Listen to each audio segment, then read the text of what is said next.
God bless you. Thank you again. Father, I thank you for your word. In the name of Jesus Christ, bless your word and keep your word alive. In Jesus' name I pray. Amen. My marriage, my sex life. My marriage, my sex life. Oh, God bless you. My name is Reverend Foster Odoi, the sex therapist. I'm the senior pastor of Theophany Global Tabernacle. God bless you. That's a new program, My Marriage, My Sex Life. Thank you for watching. Thank you for listening to me. And if you can share, everybody. Okay, today I'm talking about our reminder note on sex. Our reminder note. Jesus Christ. Our reminder note. Who is giving us that note and who is writing that note for us? I'm the one. Our reminder note. Now, when you talk about the word reminder, a thing that cause somebody to remember something. A reminder note on sex. Yes, you have been doing sex as a husband or a wife. You have been doing sex. But there's something I want to remind you. You are a pastor and you have been doing sex in your marriage. You are a man of God and you have been doing sex. You are couples. But I'm here to remind you one or two things you have forgotten. Yes. Sometimes you need somebody to remind you.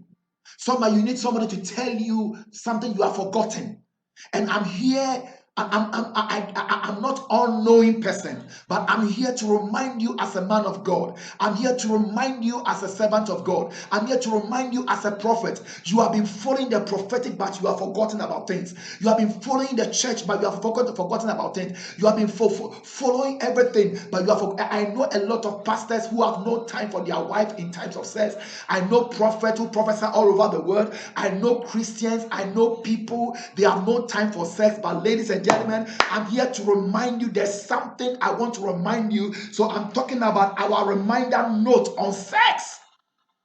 A reminder note on sex. Something I have to caution you. Something I have to bring you to remembrance. Something I have to prompt you about. I have to prompt you. You are forgotten about something I have to remind you. You are escaping something I have to remind you. You are trying to look down upon something I have to remind you. Yes, you started sex well, but you are forgotten about something. What is happening? When you got married, you went to honeymoon in your first month, in the first year, in the first 2 or 3 or 5 years. Things were going on well in your sex life. But it's like you have forgotten everything. Because of business, you have forgotten everything. Because of money, you have forgotten everything. Because of school fees, you have forgotten everything. Because of new projects, you have forgotten everything. Because of school, you want to continue as a woman and man, you have forgotten everything. Because of bills, you have forgotten everything. Because of family, you have forgotten everything. Because of sickness, you have forgotten everything. And most importantly, because of pandemic, because of COVID-19, you have forgotten about sex. COVID-19 on my sex dada. Because of the positions you have in your church, because of the position you have in government, because of the position you have in your school or in your church, you have forgotten about sex. I'm here to give you some reminder notes that will put you on track. Number one, don't look down on your sex life. Don't look down. Don't look down. I have 2 points under 8. The reason why they look down upon their sex life is that they don't respect their sex life. Oh, worry about the moment you got married the first week, you respected your sex life, but now you don't respect anymore. Anytime you look down upon your sex life, either you don't respect it, or the reason why people look down upon their sex life is that they don't respect it. Don't look down upon your sex life. Don't say that, oh, a child or a cote. No, if you're a man or a woman, don't look down upon your sex life. Because Adia will look down upon it. No, somebody will not look down, will look up on it. You are looking down on your sex life, but somebody will take your husband, somebody will take your wife and look up on it. Don't look down. So what makes people look down on their sex life? I want to give you a reminder note. What makes people look down on their sex life is that they don't respect their sex life. They don't respect it. Number two, they don't value their sex life. They don't value their sex life. They don't value their sex life. So the reason why people look down upon their sex life is that you don't respect it and you don't value it. Do you value your husband's penis? Do you value your husband's sex life and you cherish? Do you value it and respect it? Do you value your husband, your wife's sex life? Do you cherish it? Do you respect it? Don't look down upon whatever that you look down on it, you don't respect it. Whatever that you look down on it, you don't value it. Where there is value, there's respect. And where there is respect, there is values. They go hands to hands. Number two, the reminder note. Are you there? Don't be lazy on your sex life. Don't be lazy. Too much laziness. My yes say, don't be lazy. Sometimes a woman will complain from the main gate. That all you do anything are not complaining. All praying are not complaining.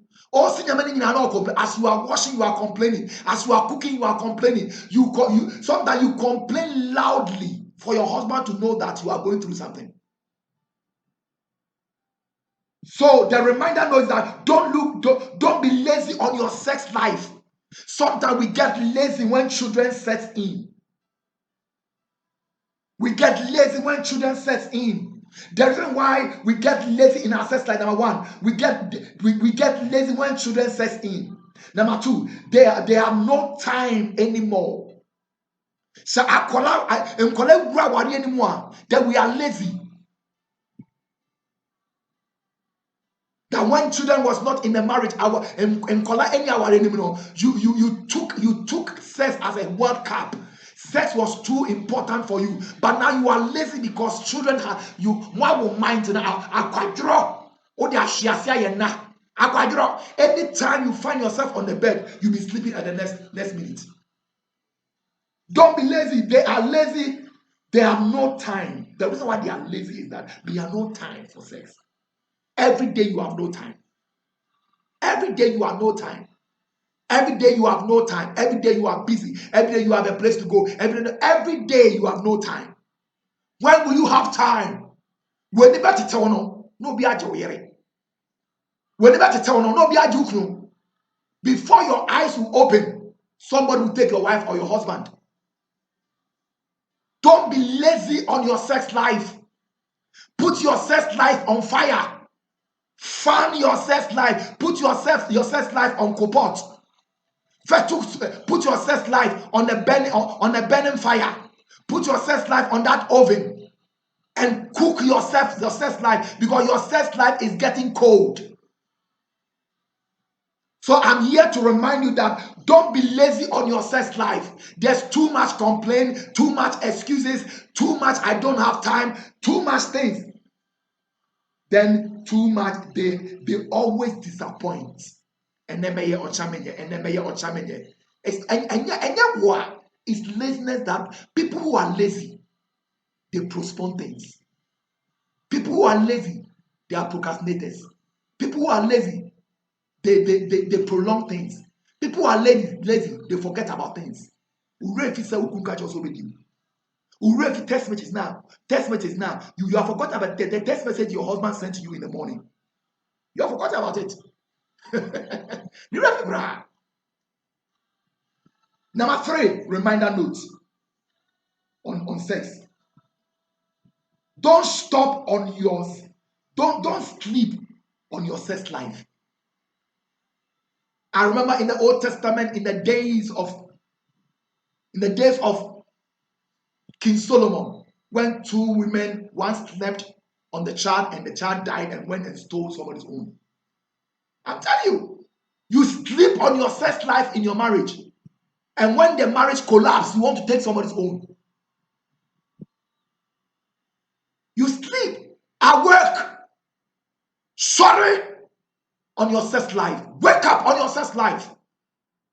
Don't sleep on your sex life. Wake up. Be active on your sex life. If you are sleeping, you cannot be active.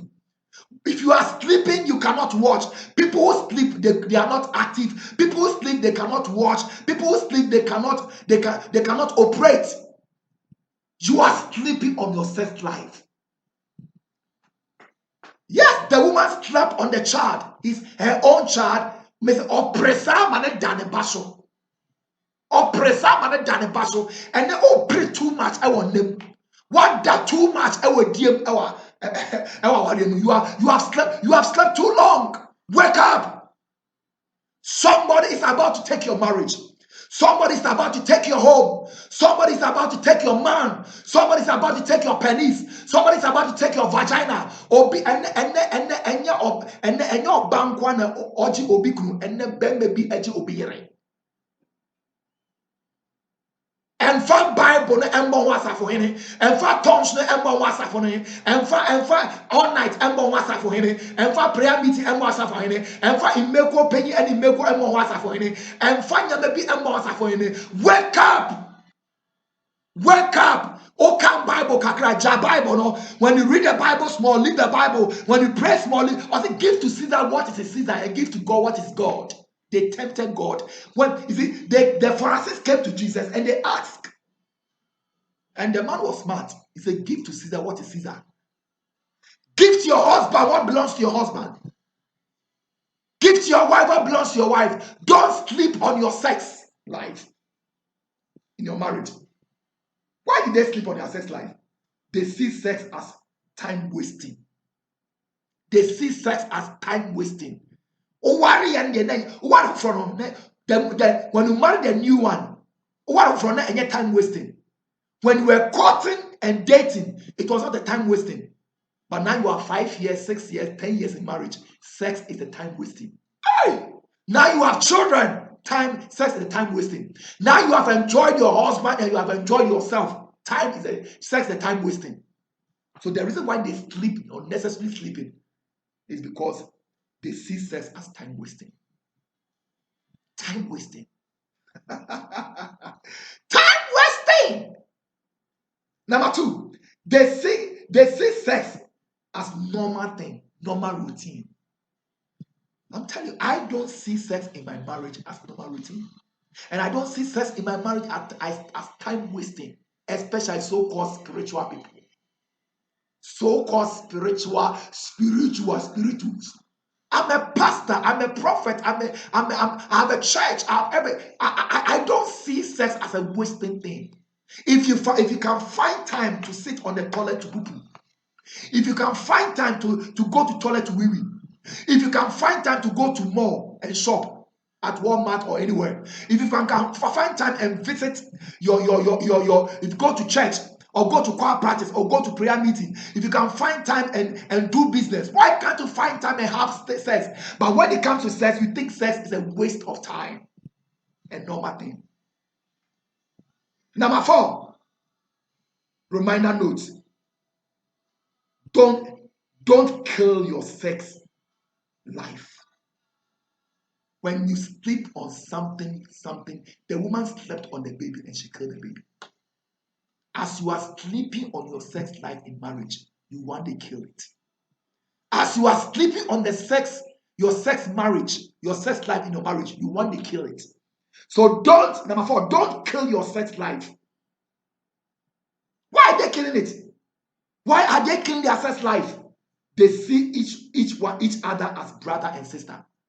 The reason why you are killing your sex life is that you are seeing your husband as your brother and your wife as your sister. Now, your husband is not your brother. Or see, a man will leave. So your husband has a family and is leaving to cleave to you, to marry you. You are somebody's daughter. You are somebody's husband, somebody's son, and you met together and you are married.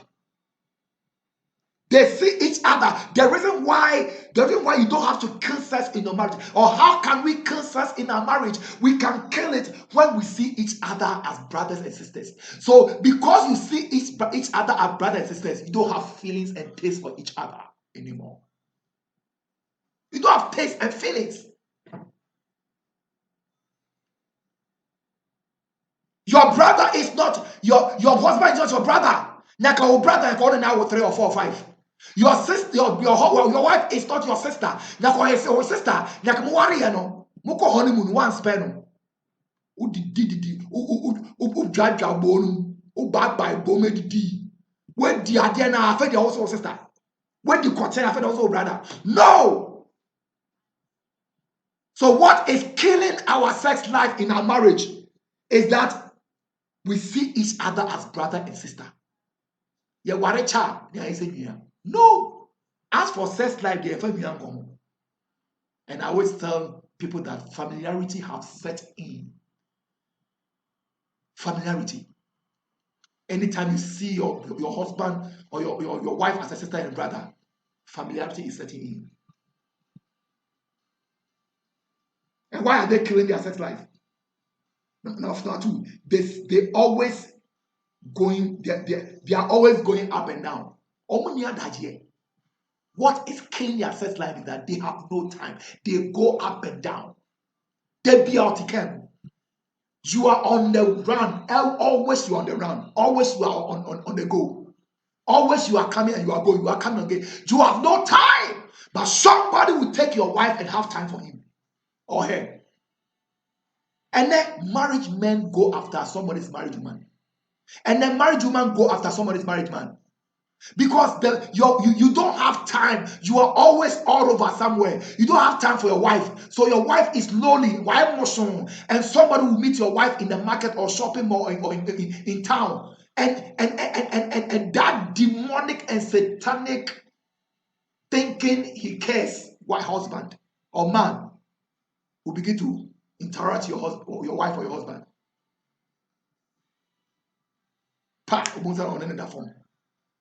Be very careful. Number 5, last one, the reminder note. Don't bury your sex life. Anything that you kill, you bury it. Anything that you kill, you bury it. Anything that you kill, there are a lot of marriages that forbear 1 month, forbear 2 months, forbear 3 months, forbear 6 months, forbear 1 year, no sex, especially abrochire for Ghana for amoti abrochire, Africans amoti abrochire, especially the blacks, the Ghanaians in Europe and America. You are too busy going up and down looking for money, and you have left vagina somewhere, you have left penny somewhere, and you are making money. Yes, make all the money. Somebody will take your husband and your wife. I'm telling you. Do you know the number 1 thing that sex does in our marriage is renew our covenant? So can you imagine? For a long time, your marriage covenant is not being renewed. Anything that you kill, you bury it. Adia bia ukumbia no sie no. Obi tuni wu ama ye financial fee. Yes, yes, you know. And we are killing our marriages. We are killing our sex lives in our bedrooms. How many times did you have sex with your wife and your husband? How many times do you appreciate your husband penis? How many times do you appreciate your wife vagina? Don't bury your sex life. If you are bishop, archbishop, if you are the most accurate prophet, come down and have sex with your wife. If you are the prominent prophetic woman, if you are the greatest conference speaker, come down. They see themselves that they are done with case. So Yahweh, the most important thing we have got, Yahweh, who told you that penis and vagina was made only to give birth? No. They think they are growing old. They think they are growing old. So sex is for children. Sex is for kids. Who told you? I'm not telling you to have sex like when you were young. But you know, Which may was show there, was show anybody. A 70 years old man and woman can do their own. 80 years old man and woman can do their own. So is 40 and 30. So is 50 and 60. Age be a mobile, you can do your own sex. You can create your own atmosphere of sex. You don't have to do sex like a young man or young woman as if you are old. They think they are too old. They are growing old. So sex is for children. That's a deception. So that is my reminder, my reminder note. Where any reminder note I made everybody. Don't look down on your sex life. Don't be lazy on your sex life. Don't sleep on your sex life. Don't kill your sex life. And don't bury your sex life. God bless you. Have a nice time. Share this message to everybody. My name is Reverend Foster Odoi, the leader of Theophany Global Tabernacle. God bless you. You can call me 0244 712616. I love you all. Now, you can get all our sex videos and every video in YouTube and Facebook. Type, or you can go to www.fosterodoi.org. www.fosterodoi.org. Visit our website and everything. God bless you. I love you all. Have a nice time. God bless you.